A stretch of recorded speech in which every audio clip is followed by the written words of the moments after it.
Gloire à Jésus. Est-ce qu'on peut acclamer le Seigneur Jésus?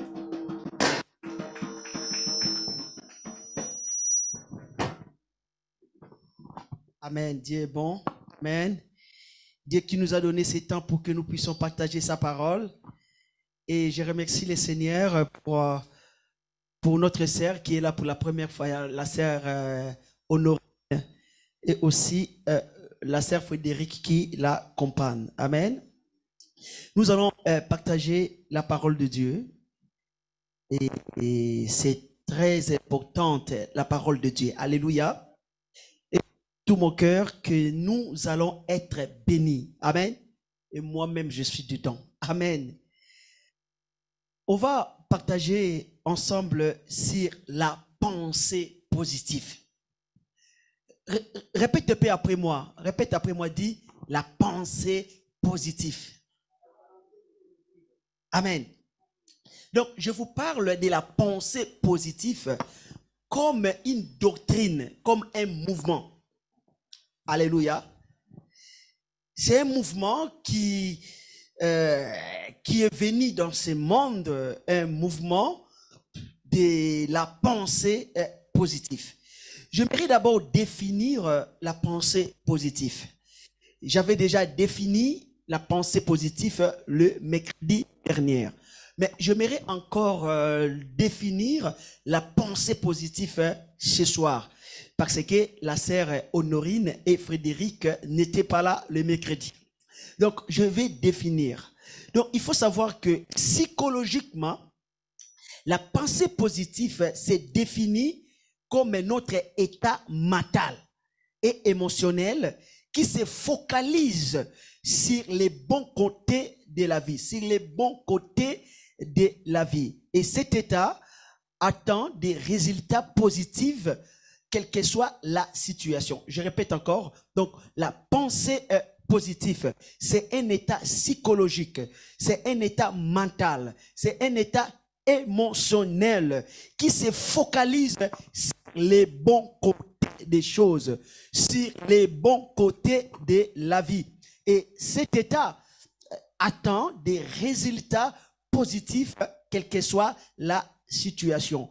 Je peux définir encore la pensée positive comme l'un des courants du développement personnel. Donc, je l'ai défini encore comme l'un des courants du développement personnel qui nous pousse à croire que nous pouvons tout réaliser tout seul.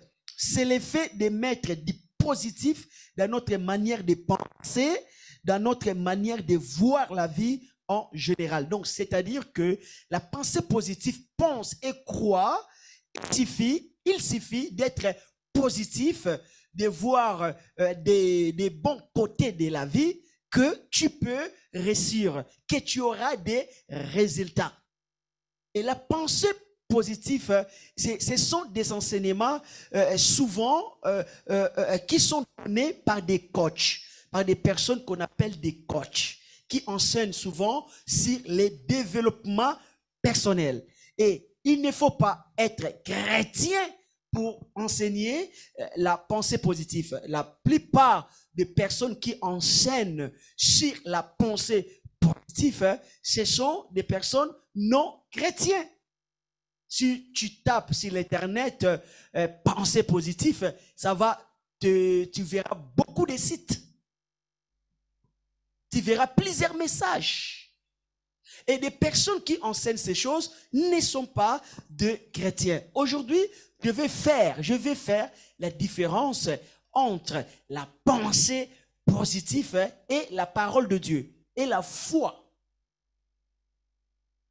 Le mercredi, j'avais parlé beaucoup plus la différence entre la pensée positive et la foi en Jésus-Christ. Mais aujourd'hui, je ferai plus la différence entre la pensée positive et la parole de Dieu. Parce qu'aujourd'hui, j'ai remarqué que plusieurs pasteurs, plusieurs prédicateurs enseignent que la pensée positive. Surtout ceux qui enseignent sur la prospérité. Vous comprenez? Amen.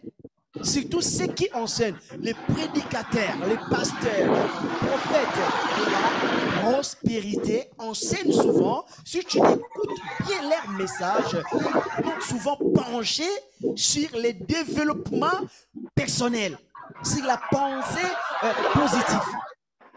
Alléluia. Apôtre Paul disait dans la parole de Dieu, il disait, malheur à moi si je n'annonce pas l'évangile. Est-ce que la pensée positive, est-ce que c'est l'évangile de Jésus-Christ?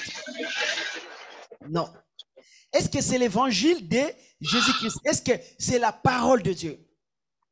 Donc, je suis d'accord avec vous, la raison pour laquelle que ce soir, nous allons voir la différence entre la pensée positive et la parole de Dieu. Est-ce que jusque-là, ça va? Donc, quand je parle de la pensée positive, comme vous attendez, la pensée positive, ou être optimiste, ce n'est pas méchant. Ce n'est pas méchant de dire que moi, je vais réussir. Ce n'est pas méchant de croire des bons côtés des choses ou des bons côtés de la vie. Ce n'est pas méchant. Mais est-ce qu'il y a la différence entre la pensée positive et la parole de Dieu? C'est vrai, il y a bien la différence. Et la pensée positive, si nous essayons d'entrer dedans, nous allons comprendre que la pensée positive ne fait pas de Dieu la source de nos résultats. Parce que dans la pensée positive, nous voyons que pour avoir des résultats, il suffit d'être positif, c'est tout. De croire que je vais réussir. Je me pose la question, où est la place de Dieu dedans? Et ce n'est pas Dieu qui est notre fournisseur. C'est la pensée positive. C'est quand j'ai la pensée positive, je crois que je vais réussir. Donc cela signifie que je vais réussir. Ce n'est pas Dieu qui me donne les résultats. Ce n'est pas Dieu qui me donne la victoire. J'ai la victoire. Pourquoi? J'ai la pensée positive.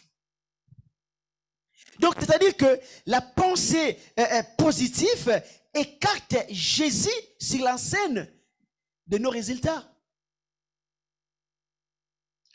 La pensée positive retire le scénario. Jésus n'est pas l'objet, Jésus n'est pas celui qui te donne des résultats. Ce qui te donne des résultats positifs, c'est la pensée positive. C'est parce que j'ai la pensée positive.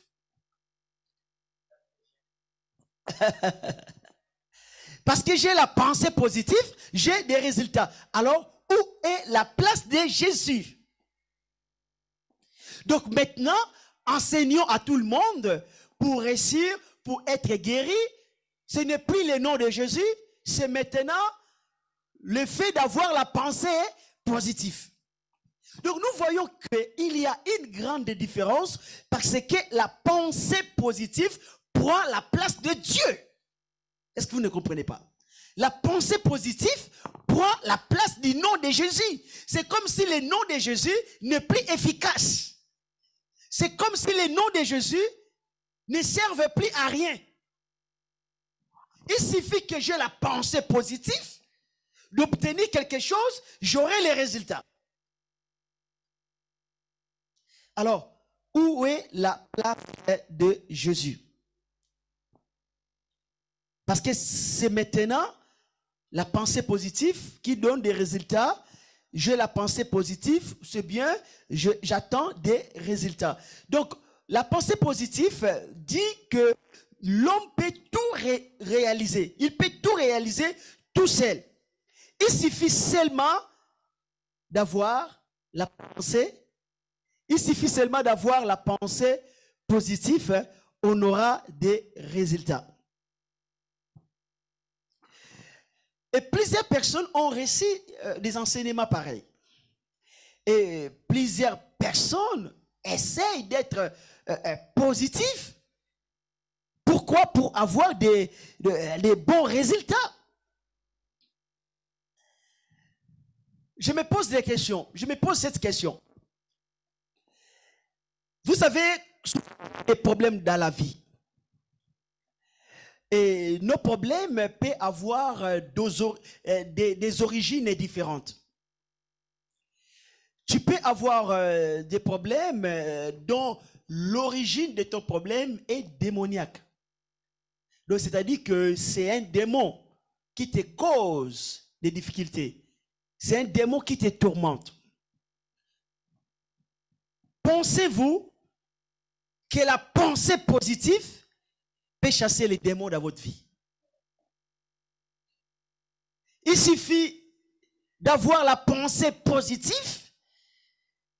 Les démons vont sortir, vont partir parce que j'ai la pensée positive. Non. Une personne qui est malade, incurable, qui est vraiment malade, est-ce que vous croyez qu'il suffit d'avoir la pensée positive, la personne sera guérie? Non, c'est impossible. Donc, c'est-à-dire que nous voyons que la pensée positive, amen, il y a la télécommande au bout là-bas, si quelqu'un peut prendre pour arrêter la télé derrière. Amen. Donc, la pensée positive ne peut pas donner la solution à tout. La pensée positive, ça peut peut-être mobiliser, ça peut peut-être motiver l'homme. Mais la pensée positive ne peut pas tout faire.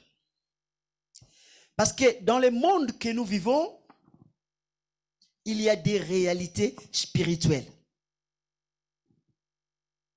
Il y a des puissances spirituelles.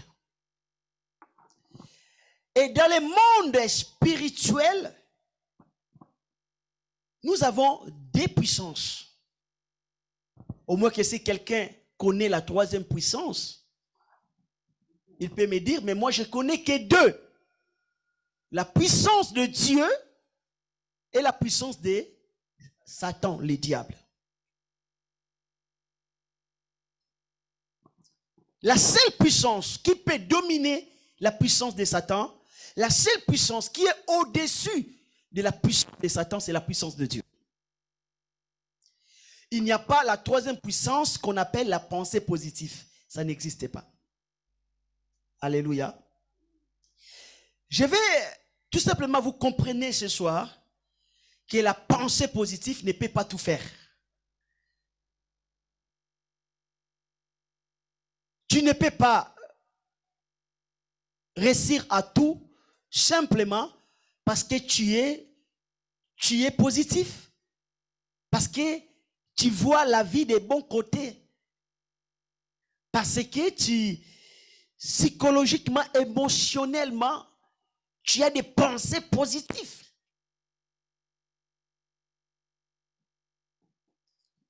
Mais tu peux réussir en tout si tu places ta foi en Jésus-Christ. Parce que la Bible dit ceci. Toute chose est possible à Dieu. Amen.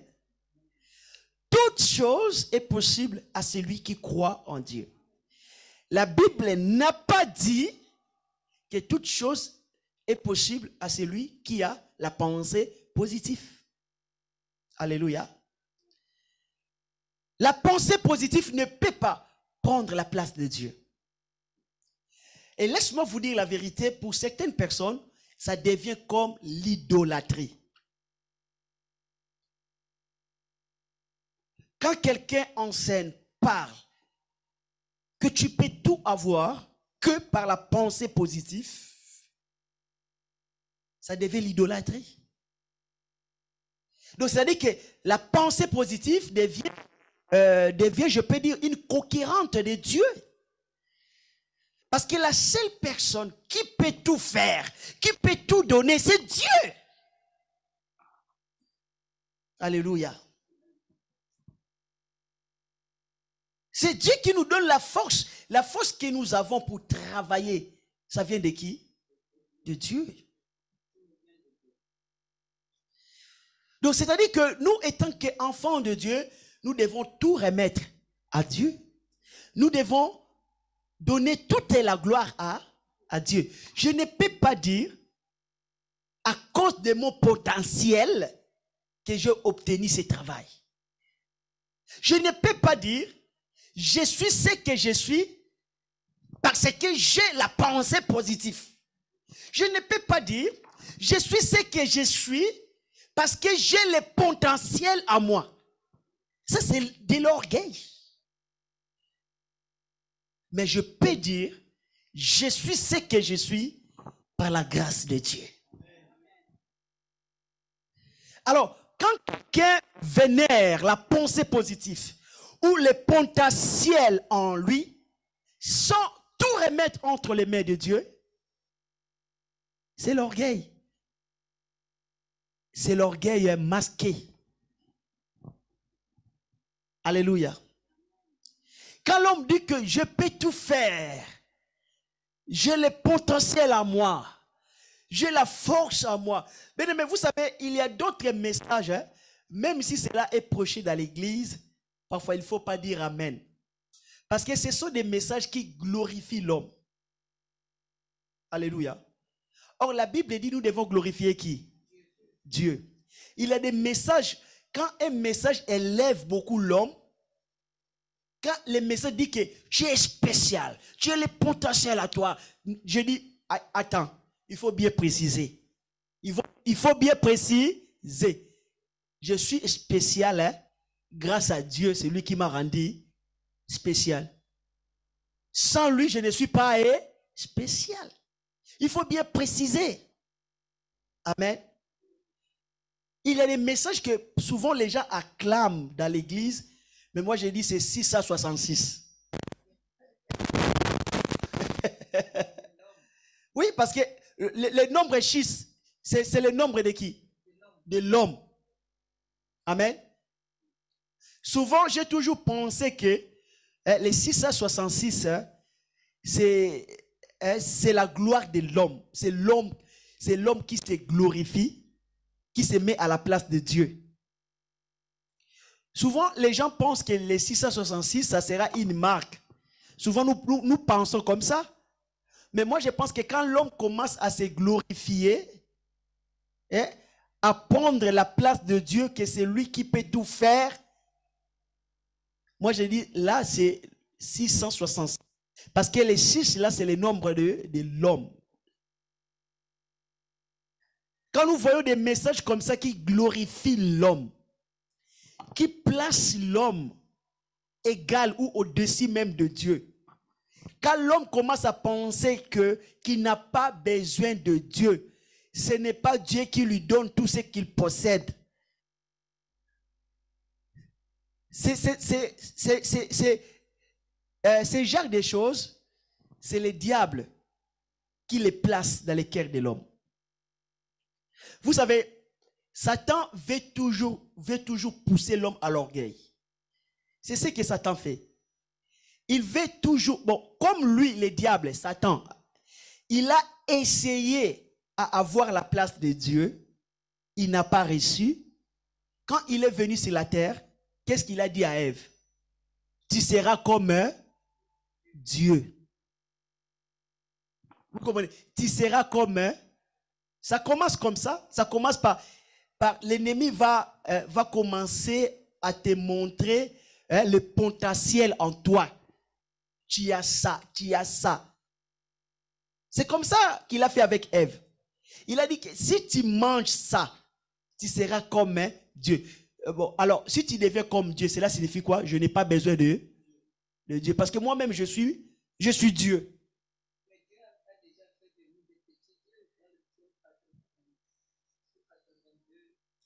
Bon, tu dis bien les petits dieux, mais les grands dieux, il est seul. il y a quand même la différence entre les petits et les grands. Mais quand le diable a dit à Ève, le diable n'a pas dit tu seras un petit Dieu. Il lui a dit tu seras comme le grand Dieu, tu seras égal à lui. Et Satan, le diable, n'a pas cherché la place de petit Dieu. Il a cherché la place de grand Dieu. Parce que le petit Dieu a besoin de grand Dieu. Amen. Le petit Dieu, c'est bien, c'est une bonne place. Parce que je suis petit, lui il est grand. Amen. Le problème, quand toi tu veux être grand comme lui, tu veux prendre sa place. Donc c'est-à-dire que c'est celui qui se classe, qui dit je suis petit Dieu, il ne se fait pas égal à Dieu. Il reconnaît qu'il y a un grand Dieu qui est au-dessus de lui. Donc c'est-à-dire qu'il n'oublie pas les grands. Mais les systèmes-là, que l'homme veut oublier les grands dieux. La raison pour laquelle que même le serviteur de Dieu, souvent des pasteurs, des prophètes, l'orgueil entre facilement en eux. Parce qu'à un moment, il commence à faire quoi? À voler, à prendre la gloire qui est réservée qu'à Dieu. Ça commence comme ça. Tu as le potentiel en toi. Tu as la force en toi. Tu es ça en toi. Mais moi, je dis bien, il faut dire, hein, Dieu a mis la force en toi. Dieu a mis le potentiel à toi. Ce n'est pas que toi tu y as. Alléluia. Vous savez pourquoi faire ça? Pour remettre, amen, donner toujours gloire à celui qui t'a donné la force. Alléluia. Parce que souvent, si on ne fait pas ça, on peut oublier Jésus. On peut oublier facilement Jésus, quoique nous pouvons tout faire. J'ai déjà entendu un pasteur. Aujourd'hui, ce pasteur-là, elle est devenue infirme. Elle est devenue infirme.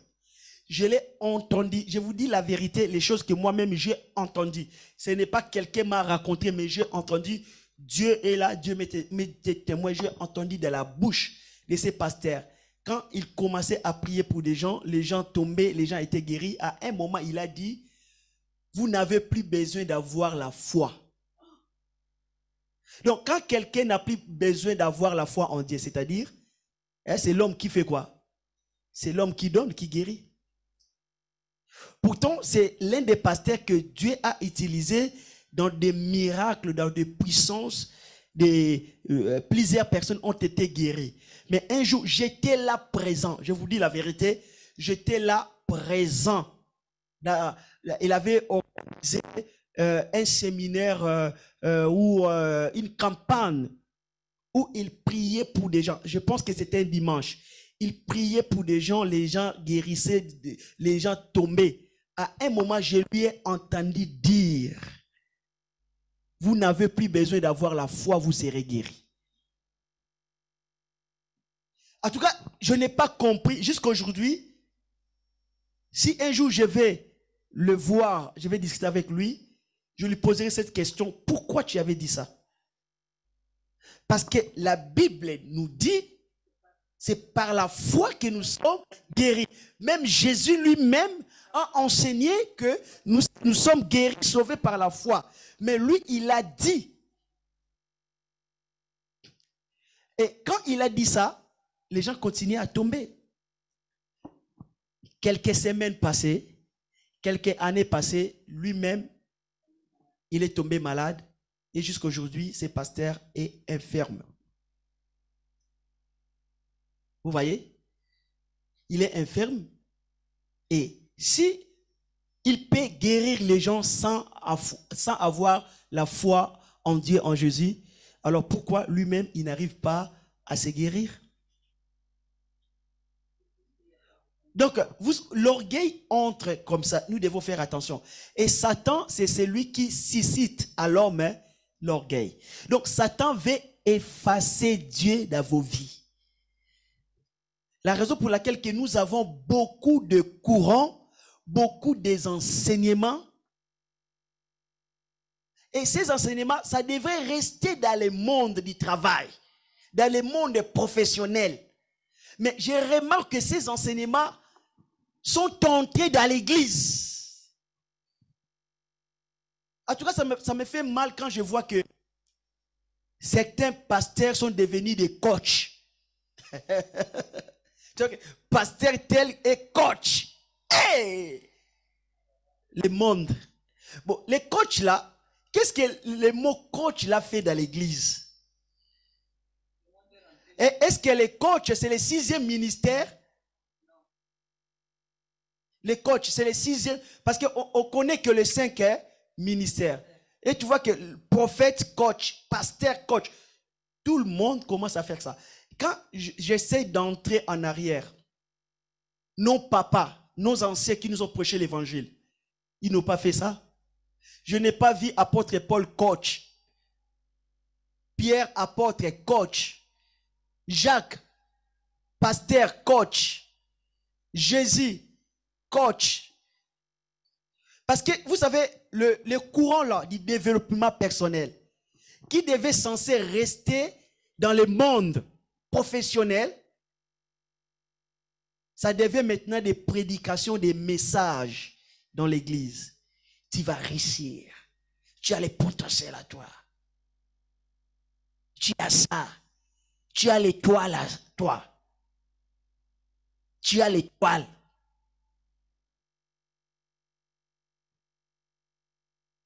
Bien-aimé, notre réussite est en Jésus-Christ.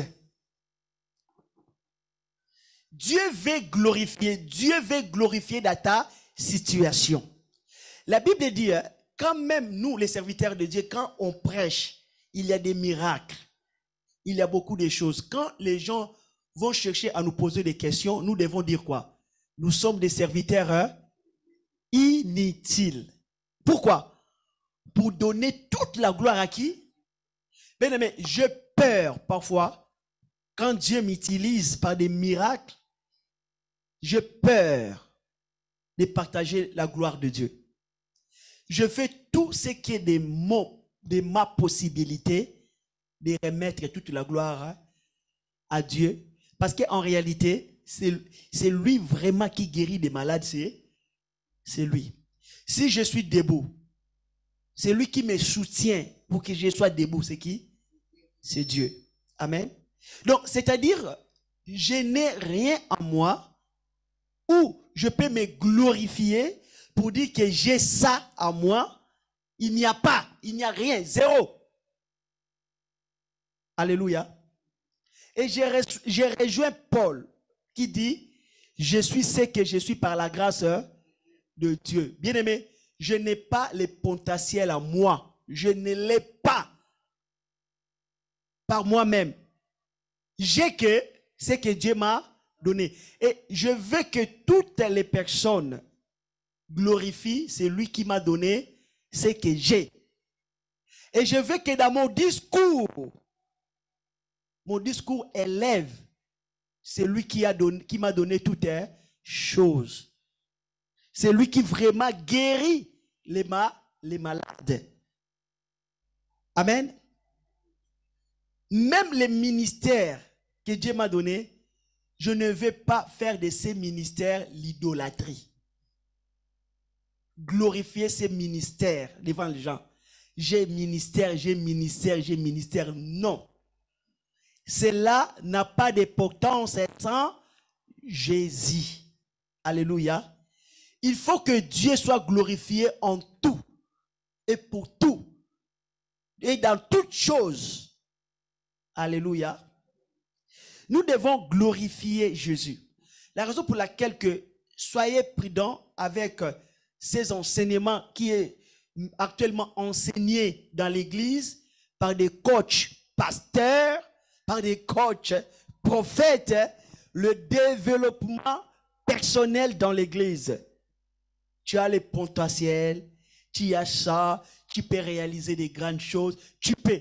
Tu vois, ce message dit que tu peux. Ce message ne dit pas que Dieu peut faire en toi, mais tu peux, toi tu peux. Et laisse-moi te dire, la parole de Dieu dit, sans Jésus, nous ne pouvons rien faire. Sans Jésus, nous ne pouvons rien. Sans Jésus, nous ne pouvons rien.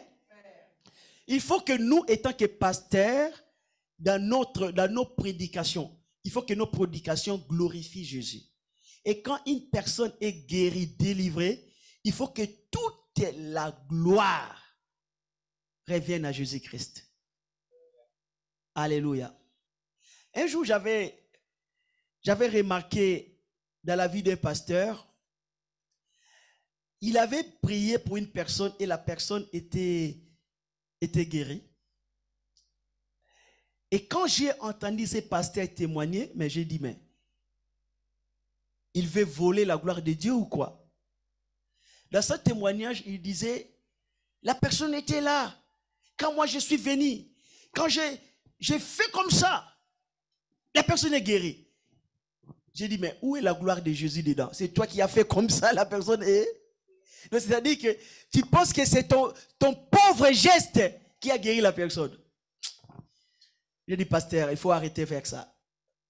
Dis tout simplement, Jésus là, parce qu'en réalité, c'est lui qui a guéri. Vous savez, quand un homme de Dieu commence à se faire voir, c'est potentiel, parce que lui, il a fait ça, ça porte là des résultats. Bien aimé, petit à petit, ces serviteurs de Dieu vont commencer à s'éteindre. Vous comprenez? Il va commencer à s'éteindre. Parce qu'il est en train de mettre la main là où il ne devait pas mettre. Il est en train de toucher la gloire de Dieu. Je peux vous citer beaucoup de serviteurs de Dieu qui ont essayé de toucher à la gloire de Dieu. Ils sont morts. La Bible parle d'un homme qui s'appelait Hérode. Il était un roi. Un roi romain, mais en Israël. À l'époque où Israël était dominé par des Romains. La Bible dit qu'un jour, ce roi s'est habillé des vêtements royaux. Et quand il s'est mis à parler, je vais lire avec vous. Quand il s'est mis à parler, quelle aisance. Je vais lire ça. Quand il s'est mis à parler, les gens ont commencé à dire que c'est la voix de Dieu. Au moment où les gens disaient que c'est la voix de Dieu, la Bible dit un ange est venu et un ange les frappa. Pourquoi il était frappé? Pourquoi ce roi Hérode il était frappé? La réponse était parce qu'il n'a pas donné gloire à Dieu. Je lis dans le livre des Actes des Apôtres, chapitre 12, verset 23. Mais je peux commencer par le verset 22 pour que vous puissiez mieux comprendre. Oui, non, je commence par le verset 20. Actes chapitre 12 à partir du verset 20. À partir du verset 20. Et je m'arrêterai jusqu'au verset 23. Actes chapitre 12, verset 20 à 23. La Bible dit, Hérode avait des dispositions hostiles à l'égard des Tyriens et des Sidoniens. Mais ils vinrent les trouver d'un commun accord après avoir gagné Blaste, son chambellan. Ils sollicitèrent la paix parce que le pays tirait sa substance de celui du roi. La Bible dit, un jour fixé, Hérode revêtit des habits royaux et assis sur son trône, les barangouait publiquement. Et les haragouait publiquement. Le peuple s'écria, voix d'un Dieu et non d'un homme. Répète après moi, le peuple s'écria. Le peuple s'écria, voix d'un Dieu et non d'un homme. 23, lisons toujours ensemble. En même instant, un ange du Seigneur les frappa parce qu'il n'avait pas donné gloire à Dieu. Il expira rongé de vers. Au moment même, la Bible dit, il est mort rongé de vers. Pourquoi? Parce que quand le peuple s'est levé pour dire, ce n'est pas la voix d'un homme, c'est la voix d'eux. Et lui, qu'est-ce qu'il a fait? Il a cautionné ça. Alléluia. Différent de Paul, un jour Paul prêchait l'évangile et Paul a accompli un miracle parmi les barbares. Et la Bible dit, quand Paul a accompli les miracles, les barbares s'est mis à l'adorer avec son ami. Qu'est-ce que Paul a fait? Il a déchiré ses vêtements. Il a dit, nous sommes des humains, des hommes. Quand Pierre a fait un miracle de Dieu, un paralytique qui était devant la porte s'est levé. Et la Bible dit, toutes les personnes, les hommes qui étaient là, la foule qui était là, avaient les yeux fixés sur qui? C'est Pierre. Et qu'est-ce que Pierre a dit? Pourquoi vous me fixez comme si c'est moi qui a fait ce miracle? Il a dit, c'est Jésus. Mais il faut que les hommes de Dieu d'aujourd'hui savent ou sachent à remettre toute la gloire à Dieu. Sinon, beaucoup vont mourir. Je vous dis la vérité, beaucoup vont mourir très jeunes. Quand un homme de Dieu, normalement un homme de Dieu, quand Dieu appelle un homme de Dieu, Dieu a encore beaucoup de choses à faire avec lui. Donc c'est-à-dire qu'un homme de Dieu, si ce n'est pas la volonté particulière de Dieu, un homme de Dieu doit normalement vivre longtemps. Vous comprenez? Mais quand un homme de Dieu meurt jeune, surtout des morts qui arrivent, qu'il est mort par un accident de voiture. Bien aimé, quand un homme de Dieu meurt comme ça, c'est suspect. Pourquoi c'est suspect? Si vous essayez bien à fouiller dans la vie de cet homme, vous allez découvrir que cet homme a commencé d'être orgueilleux. Il a commencé à toucher à la gloire de Dieu. Ou il a commencé à dévier la saine doctrine. Il a commencé à prêcher des choses bizarres. Et à ce moment-là, que Dieu permet sa mort. J'ai remarqué qu'à tous serviteurs de Dieu qui sont morts, qui n'ont pas arrivé à la fin de leur ministère, il y a toujours des choses, l'orgueil et la fausse doctrine. Mais il y a des choses que nous, moi et toi, nous devons refuser. Si le peuple veut nous donner ça, nous devons dire non. Comme Paul. Alléluia. Quand le peuple commence à dire que ça, ce n'est pas la voix d'un homme, c'est la voix de... Vous ne voyez pas que c'est une sémence de l'orgueil qu'on jette en toi. Quand les gens commencent à te comparer avec Dieu, quand les gens commencent à te donner la gloire qui est réservée à Dieu, et toi tu cautionnes ça, tu vas mourir avant son temps. Avant ton temps, tu vas mourir. Parce que même Dieu avait beaucoup aimé Lucifer. Vous savez, Dieu avait beaucoup aimé Lucifer et Dieu avait fait de Lucifer un ange puissant devant tous les anges. Mais quand Lucifer a commencé à toucher à sa gloire, Dieu n'a pas cautionné ça. Ouais, Dieu n'a pas accepté ça. La Bible dit que Dieu ne partage pas sa gloire. Si aujourd'hui, tu veux mourir avant ton temps, commence à toucher à la gloire de Dieu. Hérode, il a mis ses habits royaux. Quand il a commencé à parler, le peuple dit ça, ce n'est pas la voix d'un homme, c'est Dieu. Et lui, il a cautionné ça.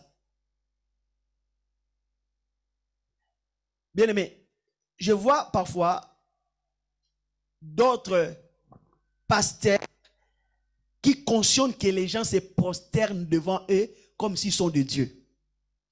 Tu vois, quand les gens se prosternent, lui aussi, avec sa pauvre main, il met sur la tête. Il met sur la tête. Il met sur la tête.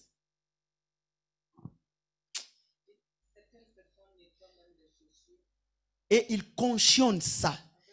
Les choses que les apôtres n'avaient pas acceptées. Alléluia. Mais il faut expliquer au peuple de Dieu, quand tu es un homme de Dieu, explique à ton peuple que tu n'es pas Dieu. Que tout ce qui se passe dans ton ministère, c'est Dieu qui le fait et il peut le faire à tout homme qui croit en lui. Ce n'est pas seulement à toi, mais Dieu peut le faire à tout homme qui croit en lui. Que tu n'es pas aussi un homme particulier, tu n'es pas aussi une personne particulière, tu n'es pas aussi au-dessus de tous les pasteurs ou au-dessus de tous les prophètes. Il faut dire aux gens, tu es un homme comme tous les hommes. Que tu n'es qu'un serviteur inutile. Tu n'as pas le potentiel à toi-même que tu as fabriqué. Que tout ce que tu as, ça vient de Dieu. Bien-aimé, il ne faut pas permettre la sémence de l'orgueil entre dans ton cœur. Amen. Vous savez, ton ministère peut devenir ton idole, peut devenir l'idolâtrie. Ton don peut devenir aussi l'idolâtrie pour toi. Et que tu ne parles plus de Jésus, tu parles que de ton église. Ton église, exemple, s'appelle ABC. Tu crois tout? ABC, ABC, ABC, ABC a fait ceci. Bien aimé, le monde n'a pas besoin de ton ministère ABC. Le monde a besoin de Jésus-Christ. Alléluia. Parle souvent de Jésus. Aucun nom de ministère, amen, Dieu a besoin de ça. Dieu n'a pas besoin de ça. D'ailleurs, quand nous serons au ciel, il n'y aura pas de nom des églises, des ministères. ABC, AKB, je ne sais pas, l'église. Non, il ne faut pas citer les noms. Non, je ne vais pas ça. Je ne cautionne pas ça. Il ne faut pas citer les noms. Non, il n'y aura pas ça. Alléluia. Il n'y aura que Jésus. Amen. Donc, c'est-à-dire qu'il faut remettre toute la gloire à Dieu. Amen. Il faut remettre toute la gloire à Dieu parce que c'est Dieu seul qui fait le miracle. Alléluia. Il y avait un homme aux États-Unis. Cet homme, Dieu l'avait beaucoup béni. C'était un homme de Dieu. Il s'appelle Dowie. Dowie. Et cet homme, il avait même fondé une ville chrétienne. Dowie. Et quand j'ai lu son histoire, c'est vraiment un serviteur de Dieu que Dieu l'a utilisé par des grands miracles. Et quand Dieu a utilisé cet homme par des grands miracles à un moment dans sa vie, l'orgueil est entré dans sa vie. Il voulait faire une ville où il n'y aura que des chrétiens. Donc, c'est-à-dire, moi je dis, c'est la nouvelle Jérusalem. Donc, c'est la nouvelle Jérusalem. Et à un moment, il a commencé à croire. Vous savez, la Bible dit que Dieu devait envoyer les prophètes. Tu vois? Il a commencé à croire que Élie, les prophètes, que Dieu devait envoyer au temps de la fête, c'était lui. C'était lui, Élie, les prophètes. L'orgueil s'est installé à lui. Il a fait AVC. Il est mort dans un état très, très, très critique. Il était même infirme, malade. Il est mort sans se guérir. Pourquoi? Parce que cet homme avait commencé à toucher à la gloire de Dieu. Après lui, il y a eu un autre serviteur de Dieu que Dieu l'a utilisé beaucoup par des miracles, par des prodiges. Je sais que les branhamistes seront en colère contre moi, mais cet homme s'appelle Branham. Branham, j'ai beaucoup aimé son ministère. Il a des bons enseignements, mais à un moment dans sa vie, il a dévié. Il a pris le même chemin de Dowie. Parce que lui aussi, à un moment, il a commencé à croire qu'il était l'élu, le prophète que Dieu devait envoyer au temps de la fin. Quelque temps après, il est mort d'un accident de voiture. La personne qui l'a tué par un accident de voiture, c'était un homme païen, alcoolisé. Il est mort. Et cette condition-là, le révérend Branham, je n'ai rien contre son ministère, au contraire, il avait un bon ministère, malgré qu'il y ait des déviations, et Dieu n'a pas peut-être toléré ces choses. Quand un homme de Dieu commence à avoir de l'orgueil, dévié dans le ministère, ça nous reste plus beaucoup de temps à vivre. Si cet homme est vraiment serviteur de Dieu. La raison pour laquelle ne crois pas que tu as les potentiels à toi sans Dieu. Amen. Ne crois pas que tu as la puissance à toi sans Dieu. Ne crois pas ces choses. Alléluia. Même si Dieu t'a béni, même si Dieu t'a élevé, ne donne pas la gloire, amen, à autre chose si ce n'est que le nom de Jésus. Quand tu parles devant les gens, ne parle pas de ce que tu es, de ce que tu fais. Parle du Seigneur Jésus. Alléluia. Donc, ne cherche en aucun cas. Je vous conseille, ne cherche en aucun cas. Alléluia. De recevoir un peu de gloire par rapport à ce que Dieu fait dans ta vie. Ne cherche pas ces choses. Alléluia. Cherche toujours la gloire de Dieu. Parce que si tu commences à te glorifier, à voler, à prendre la gloire de Dieu, Dieu va arrêter de t'utiliser. Parce que tu touches à sa gloire. Lucifer a touché à sa gloire. Regarde ce qu'il est devenu. Dowie a touché à sa gloire. Regarde ce qu'il est, comment il a fini. Je n'ai pas dit que Dowie est en enfer.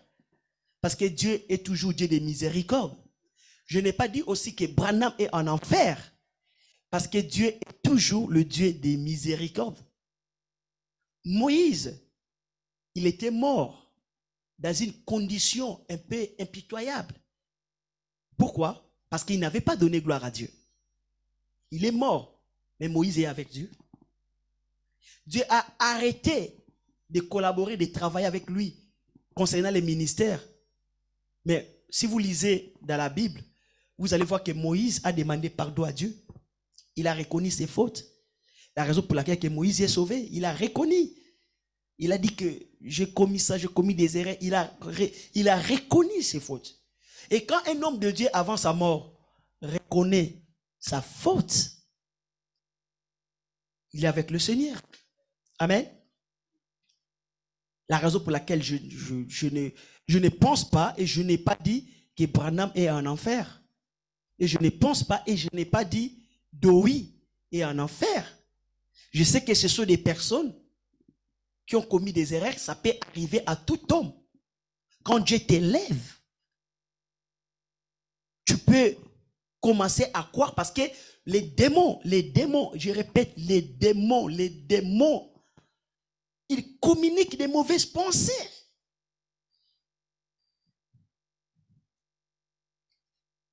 Les démons communiquent des mauvaises pensées. Ils vont dire, regarde, c'est toi l'homme fort. C'est toi l'homme fort. Et tu vas avoir l'orgueil. Tu vas commencer à marcher, c'est toi l'homme fort. Tu vas oublier Jésus. tu vas beaucoup plus parler plus de toi, de ta petite personne. Et ça, c'est un grand danger. Quand vous écoutez un homme de Dieu, du début de sa prédication, il a parlé des grandes choses, des bonnes choses, mais il n'a pas parlé de Jésus. C'est un suspect. C'est quelque chose que nous ne devons pas cautionner. Parce que Jésus est le centre de la parole de Dieu. Amen. Même quand on parle de combat spirituel, les gens qui font les combats spirituels, Satan, je te brise, Satan, les sorciers, je vous brise. Mais à un moment, le combat spirituel peut aussi remplacer la place de Jésus.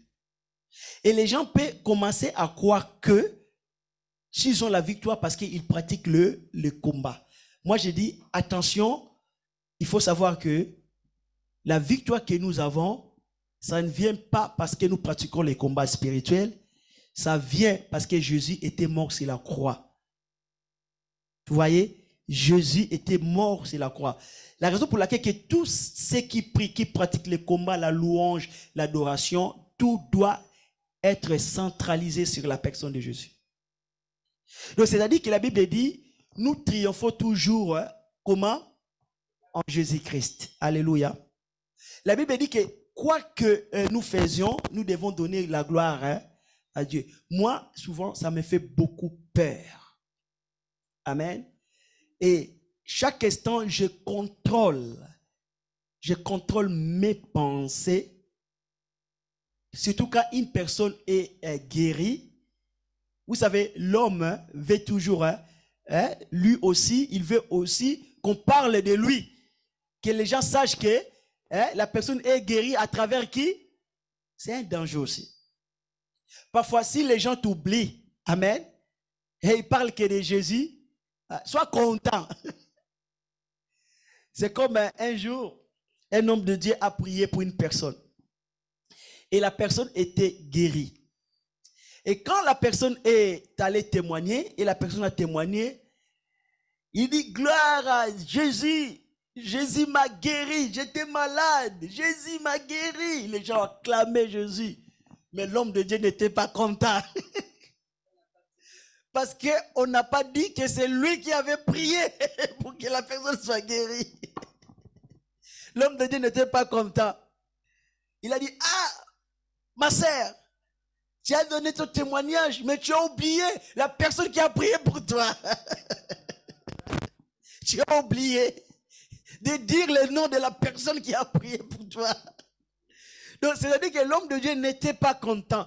Même si le peuple a acclamé Jésus, mais lui n'était pas content. Parce qu'il a voulu aussi qu'on cite son nom. C'est lui qui avait prié. Nous devons faire attention à cela. Amen. Quand quelqu'un témoigne, si la personne dit que telle personne a prié pour moi, et toi là, quand tu attends qu'on a prononcé ton nom, attention à ce que tu penses à ces moments-là. Est-ce que tu penses que tu es quelque chose ou tu as quelque chose dans sa guérison? Dans ton cœur, quand quelqu'un te cite comme ça, dis Seigneur, que toute la gloire te revienne. Normalement, moi je suis qu'un serviteur à une utile.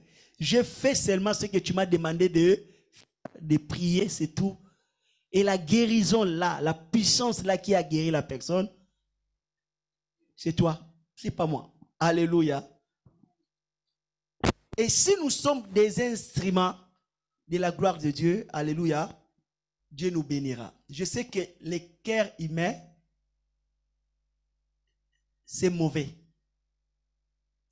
Parce que le cœur humain veut la gloire de Dieu. Je vous dis la vérité que l'homme, dès la jeunesse, l'homme a voulu toucher la gloire de Dieu. Parce que quand le diable a dit à l'homme, si tu manges, tu seras comme Dieu. Est-ce que l'homme a refusé? Il n'a pas refusé. Donc cela montre qu'à l'homme aussi, l'homme aussi avait, tu vois, ce désir d'être comme Dieu. Et nous devons faire attention avec nos cœurs. qui parfois veut toujours prendre une partie de la gloire qui est à Dieu. Tu veux toujours prendre une petite morceau. Dieu ne veut pas partager, même un petit morceau, Dieu ne veut pas te donner. Il veut que tout soit à lui. Donc, c'est-à-dire, ne cherche même pas à prendre un petit morceau. Sois tout simplement content, parce que le peuple que Dieu guérit soit content, Dieu délivre son. Donc, même si les gens ne font pas mention de toi, même si les gens ne citent pas ton nom, sois content parce que Dieu sauve son peuple. Alléluia. Et ensemble avec le peuple, glorifie le Seigneur Jésus. Il y a même d'autres personnes qui aiment souvent qu'on cite leur Dieu. Je ne vais pas citer les noms d'un homme. Il demande à toutes les personnes qui sont guéries dans son ministère. Je dis, cet homme de Dieu s'appelle Antoine. Bon, je dis seulement Antoine parce que je ne vais pas citer les noms. Antoine. Quand tu es guéri dans son ministère, il faut témoigner, dire, c'est le Dieu d'Antoine qui m'a guéri. C'est le Dieu d'Antoine. Nous servons le Dieu d'Antoine.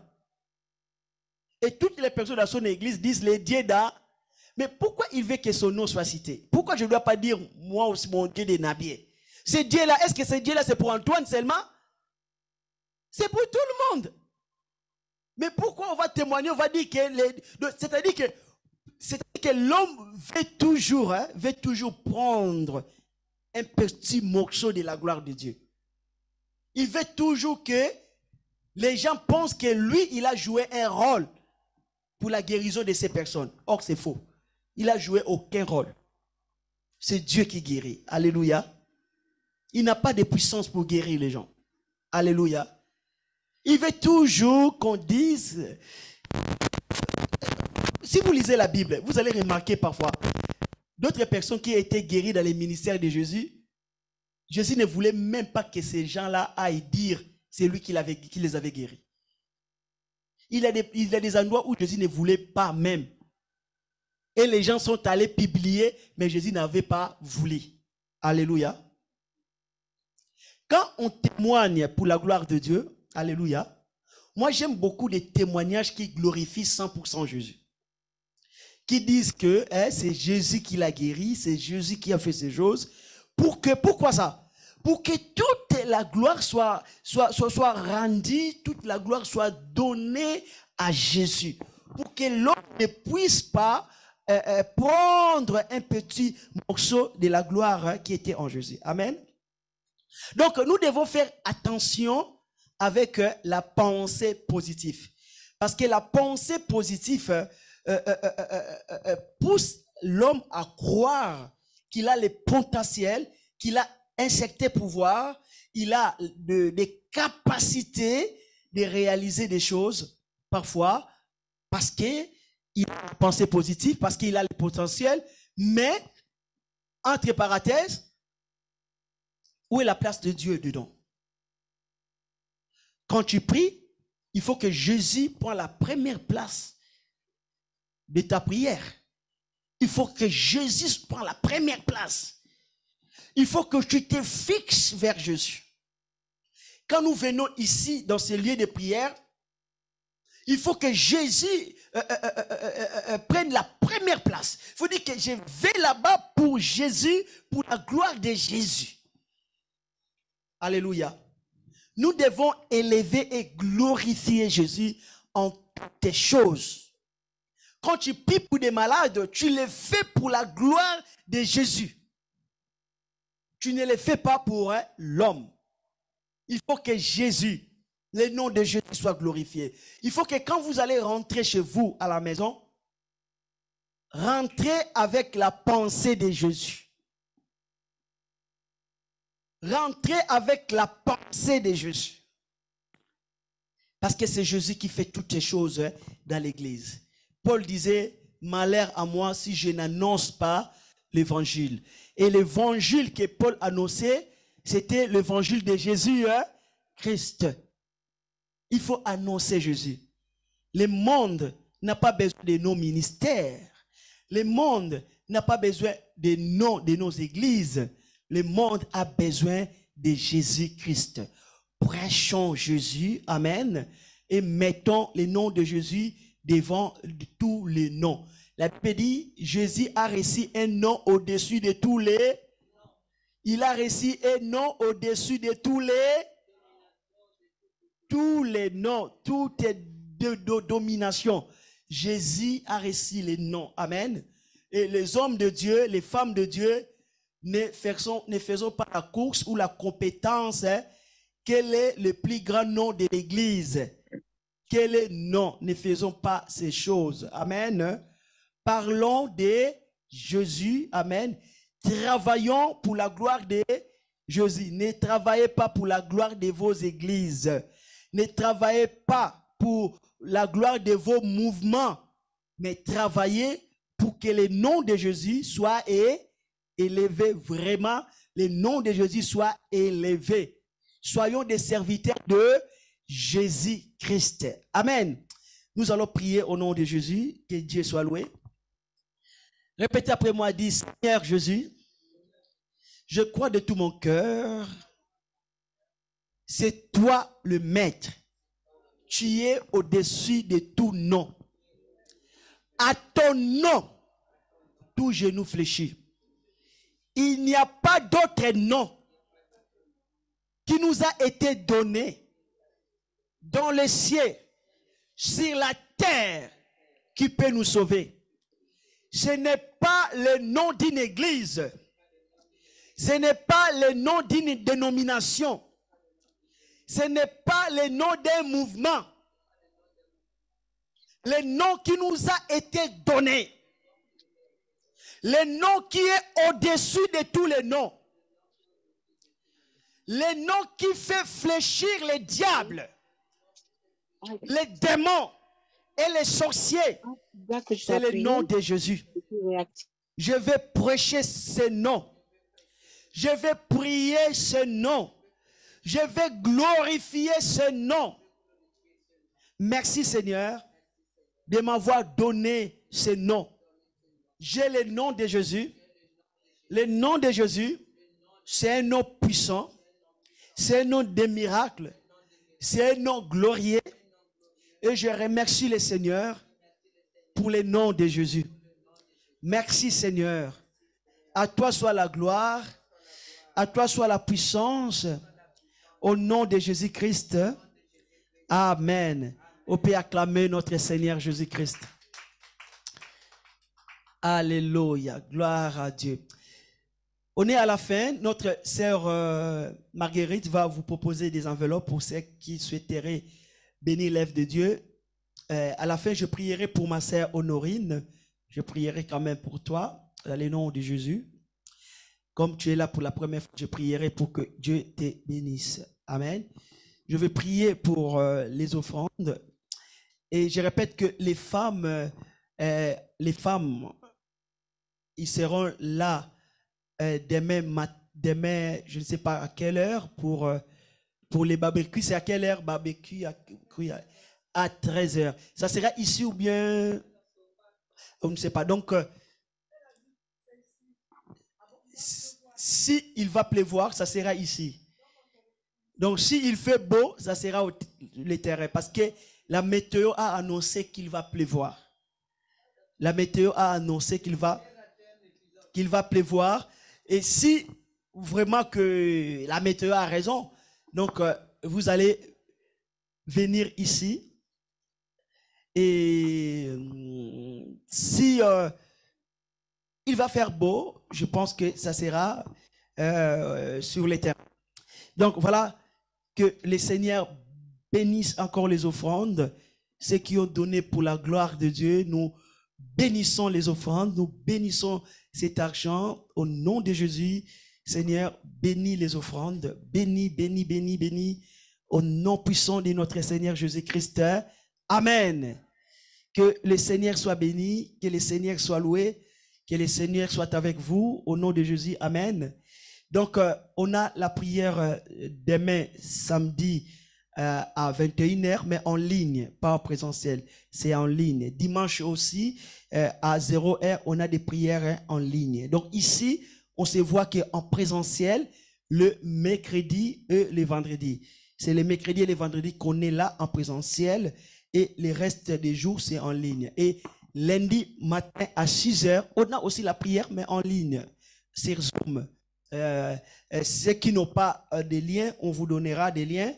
Je pense quelques personnes qui nous suivent sur Zoom en ligne. Donc, on vous donnera des liens pour vous connecter.